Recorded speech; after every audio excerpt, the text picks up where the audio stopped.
this is an unboxing of the SP Pro F7Dual, just the flight controller. I do not have the bottom half of the stack. If you open the box that comes in the package, you get this. I did already add the rubber garments to it. These two connectors, these do not connect to those, they connect to these, which is for the VTX and the camera. These are to be soldered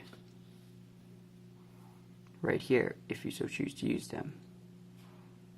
I find that kind of interesting, but I could not find a single video with anybody doing anything with this flight controller on YouTube, so I figured I would upload my own. This is what it looks like.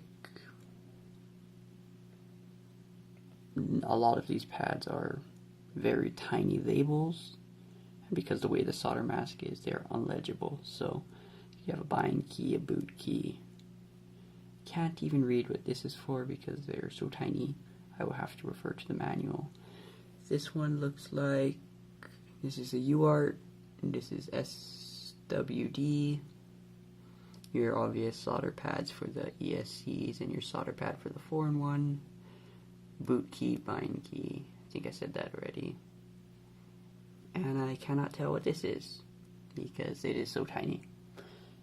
If you would like any further video, I recommend you just, or further information on what the pads are, just look at the manual. I could explain it for 10 minutes and you could look at the manual for 1 minute. Hopefully this is helpful.